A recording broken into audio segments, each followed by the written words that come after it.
कौनो देवर अपने भौजाई के प्रशंसा करता, लेकिन कहत का बा, इल 4 लाइन लाचारी में है, कहना बा कि भौजी मोरे बागिया का फूलवा, कि भौजी मोरे बागिया का फूलवा,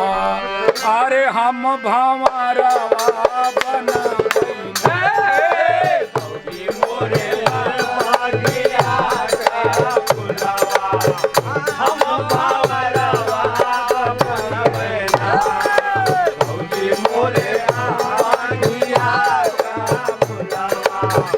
हम भंवरवा बनबैना।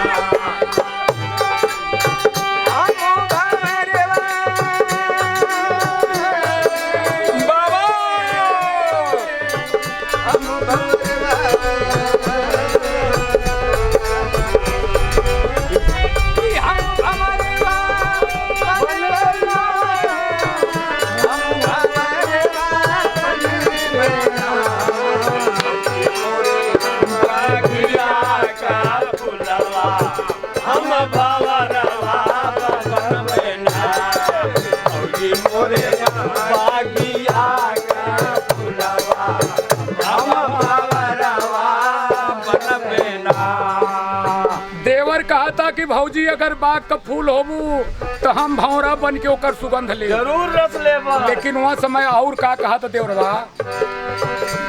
अरे जौ मोरे भौजी टंकी बनबू हम लकड़िया बनबैना,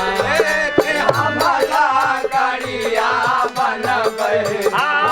कि हम लकड़िया बनबैना। कहा कि अगर तू जो नाच नौटंकी में बजता है उसे टंकी झील कहते हैं, कहे अगर भौजी तू टंकी बन जाबू तो हम लकड़ी बन के तो है खूब बजाऊ। और का कहता, अरे भौजी मोरे बन जाई हैं सरनिया, आहे भौजी मोरे बन जाई हैं सरंगी, हम सितारावा बनबैना, भौजी मोरे बन जाई हैं सरंगिया, हम सितारावा बनबैना, भौजी मोरे बन जाई हैं सरंगिया, हम सितारावा बनबैना, कि हम सितारावा अरे बनबैना, कि हम सितारावा बनबैना,